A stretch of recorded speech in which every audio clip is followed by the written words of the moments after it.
that is necessary in the region to keep it, to achieve and maintain stability. Who are some of those countries? Well, certainly Syria is one of them. We delivered a very strong message to the president of Syria. We said to him, we have a disagreement with the president on the war in Iraq. We had that debate at home before we came, and we left that disagreement there. On this trip, there is no division on where we are in terms of our message to President Assad. We joined with the president in one clear voice in saying that you must stop the support of Hamas and Hezbollah and other terrorist groups which are endangering the region. We must stop.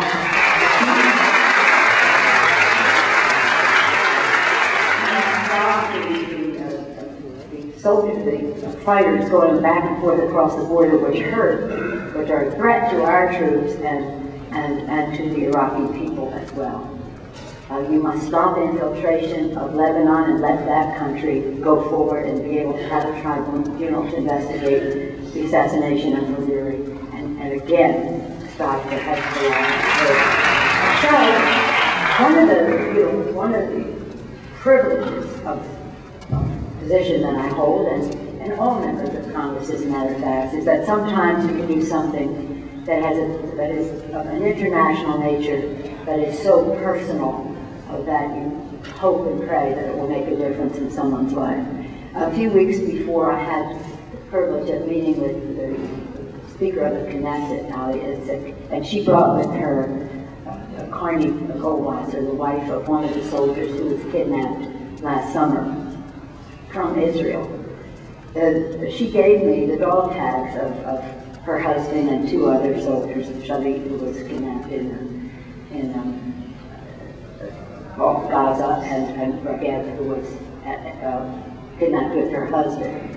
So we had these dog tags, which I held up in the speech to the Knesset at the state dinner that Dafi was at, Eric was at, and then I took them to every place, to the president of Syria, to the king of Saudi Arabia, to the prime minister of Lebanon, to President Abbas in the territories, and said, these are the dog tags of the soldiers, anything that you can do to help. It is a priority for us. These families are waiting and hopeful that something could happen. While we were at it, we brought the names of many other soldiers, because once we went to Israel, all kinds of people came to see us. His family had loved ones who were missing. So Henry Waxman read off a long list to President Assad where he could be helpful. But the dog tags were the three. We're hoping that we can be helpful there. It depends on how much Israel wants us to be helpful there. But the thought that we could help these people, and we're really optimistic that we can, was a remarkable privilege to have as Speaker, as a member of Congress, and to my constituents, I'm enormously grateful that they gave me that privilege. Again, just one more thing, while we were in Syria, we also read off a list. We met with the dissidents and the political opposition to Assad, and read him a list of all of those concerns as well. So whether it was about a message from Israel, a message from Bush, a message from the families of the missing, a message from the political opposition and the dissidents, he had a full agenda of issues that he heard from us. And so it was a useful dialogue, because at least we were able to take a measure of each other, call each other's bluff to see who was sincere about moving forward for peace, and also just these humanitarian gestures. But humanitarian gestures are not what you're about. You're about a humanitarian grand scheme of things. The gestures from time to time are a symbol of what you all stand for. But we all know, I want you to know, I know you know how great you are. I want you to know that we know as well. What you do is a source of encouragement to us, a source of inspiration to us, and it gives us hope that whether we're dealing with these challenges to the conscience of the world, warfare, Katrina, David, these challenges teach us humility. We think never again, we say never again, and then it happens, and then it takes too long to have an answer.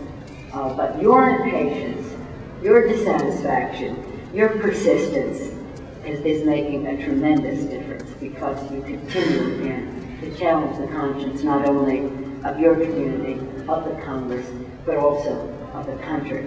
So I come here to say thank you for that, for all of your help in promoting social justice and progressive values. I close by talking in an interfaith way. A year ago in April, Pope Benedict XVI issued his first encyclical. It's called God is Love. And in the encyclical, he quotes St. Augustine. Now, going back in the 17th century, quotes St. Augustine. And that, many hundreds of years ago, St. Augustine said, as the Pope quotes, any government that is formed that does not promote justice is just a bunch of thieves. That's what the Pope said. And they made him a saint.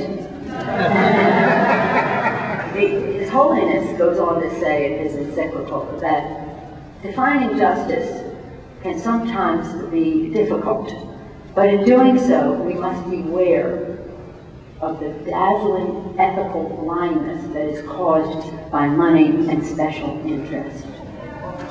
That has never been an issue with any of you. You have never been dazzled by that, and thank God for that.